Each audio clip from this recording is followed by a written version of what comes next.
Welcome back to Football Daily, and today we're counting down 10 big gambles clubs have taken this season which have so far backfired. 10. Antony.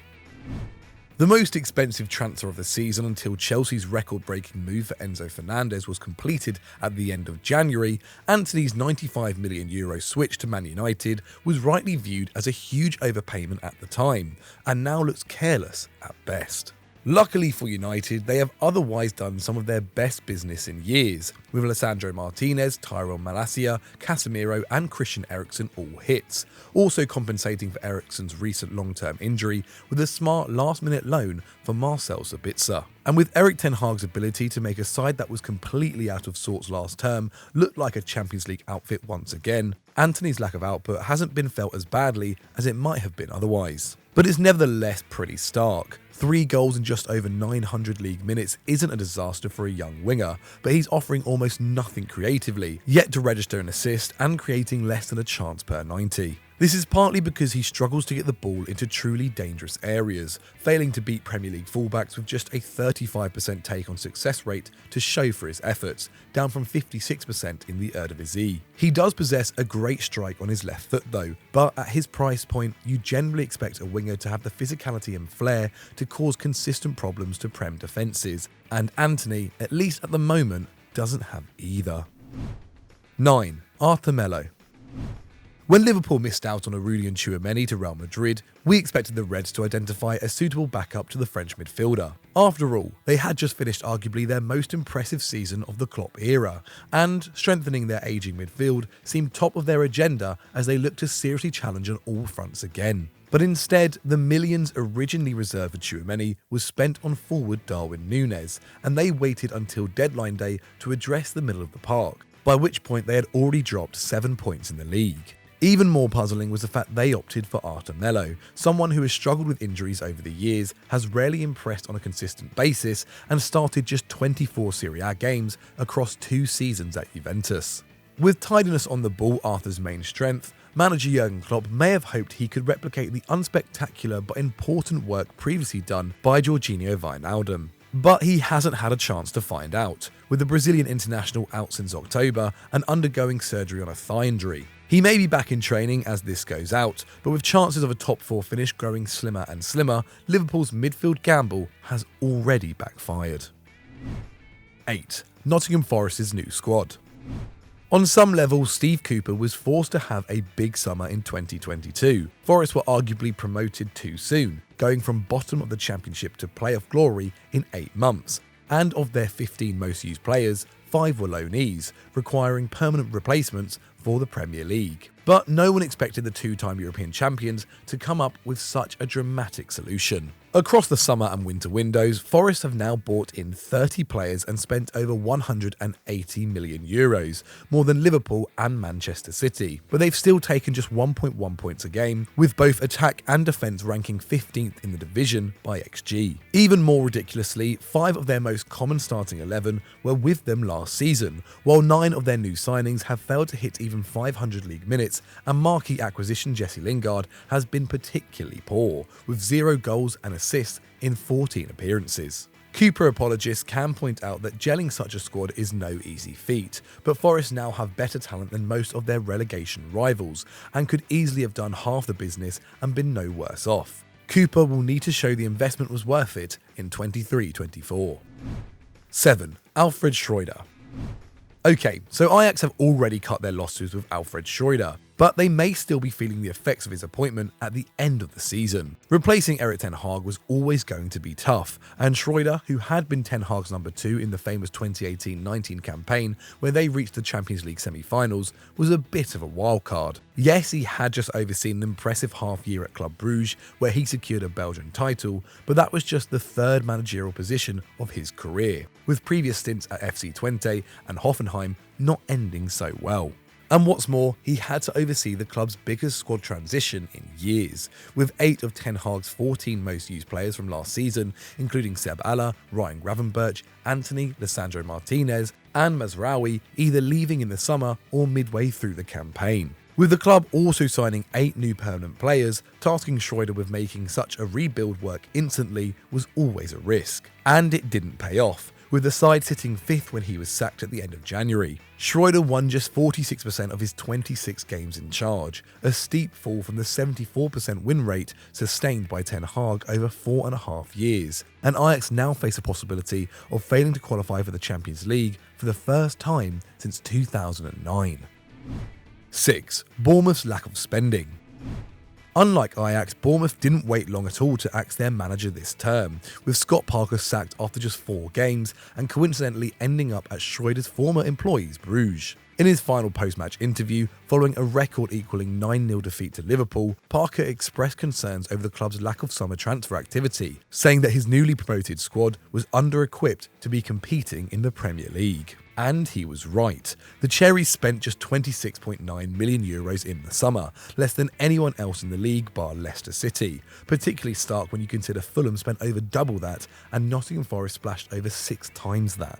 The result is a side that has struggled to create almost anything all season, with a lack of flair and creativity in the wide areas a particular problem, and only 3 players averaging over a key pass per 90. They currently take just 8.5 shots per game, less than any team in the Prem since Sheffield United 2 years ago. With new owners now in place, remedies were sought in January, and the new signings of Dango Ouattara, Hamed Traore and Antoine Semenyo offer hope for an exciting attacking future. Whether there will be enough to stop them from the drop this year remains to be seen.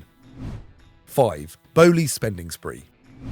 New owners often like to put their stamp on a club, but Todd Boehly has not only remade the squad, but the footballing world, in half a year running Chelsea. After 2 windows, the American is 16 players up and €600 million down, with 9 of the acquisitions costing over $30 million, as many signings as Tottenham have made since 2015, but they're still likely to finish outside the European spots, while on current form, they rank as the 5th best team in London, behind Arsenal, Spurs, Brentford and even Fulham. Blues fans unsurprisingly love the Boehly way, but even they can't deny the risks he's taken to rebuild. Having turfed out Champions League winner Thomas Tuchel, he's made Enzo Fernandez the priciest player in league history after just 29 games for Benfica, and more importantly, he sought to spread out the huge outlay with 8-year contracts, signing Fernandez and fellow 22-year-old Mudryk up until they're 30. That means that if they are injured, aren't good, or the next coach doesn't like them, the club is stuck. While the amortised fee will mean the Blues start every summer in a deficit before they even open their wallet. Boehly's manoeuvres have already forced UEFA to put a 5-year limit on contracts, but the bigger risk is a squad implosion. Even more pressure on Graham Potter. 4. Barca's levers.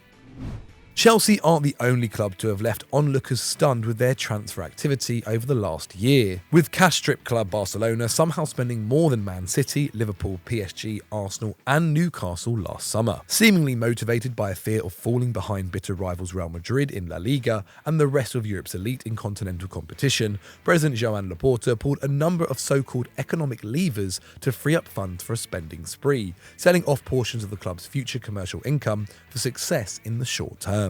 But while the signings of Lewandowski, Rafinha, Christensen and Koundé have helped them become more serious on the domestic stage, 8 points clear of Madrid at the top of the Liga after 20 games, their summer gamble hasn't paid off in Europe. Failure to qualify for the Champions League last 16 saw the Blaugrana miss out on €9.6 million in prize money, while progression beyond that would have bagged them up to €52.7 million, depending on how far they got. Far from insignificant for a club estimated to spend €656 million on salaries and amortised transfer fees this season. By comparison, winning the Europa League would get them €14.9 million, and that is far from a guarantee. Seemingly unfazed by the financial mess left by the previous regime, Laporta and co are in serious danger of creating more problems for future Camp Nou administrations.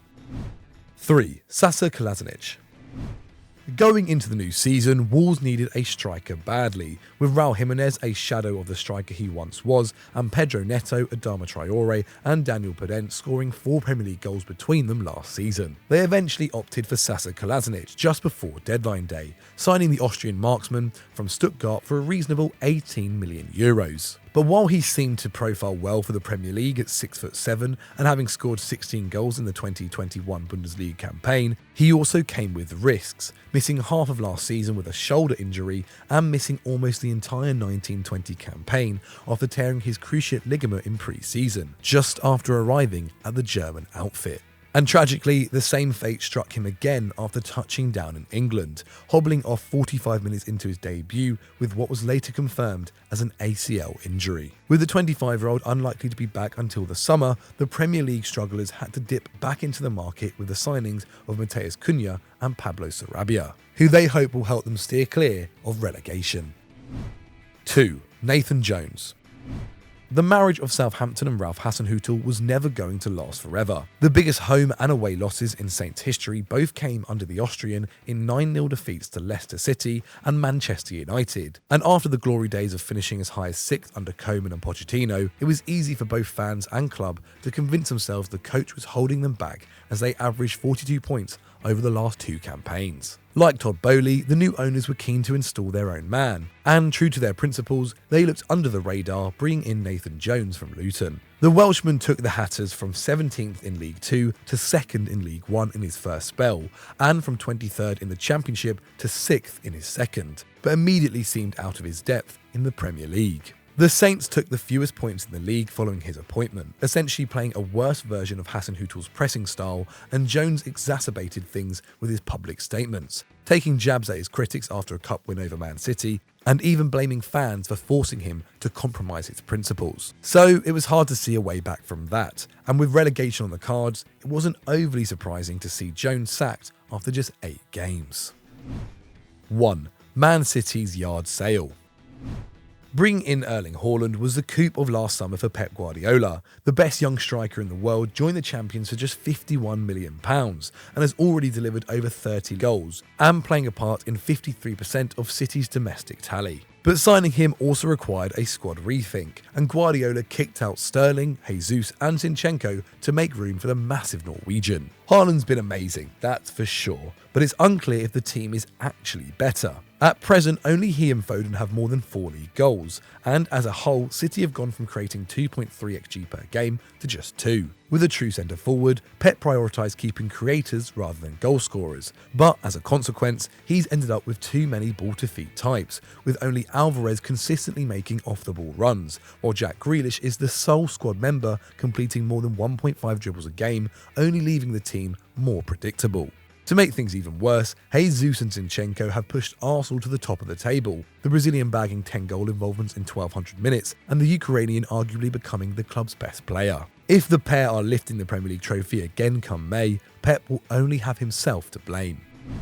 So those were our 10 gambles failing this season, but do you agree, do you disagree? Let me know in the comments below, and are there any others that we've missed out? Get down there and let us know. If you want to see more Football Daily content, then click on screen right now, and as always guys, don't forget to like and subscribe.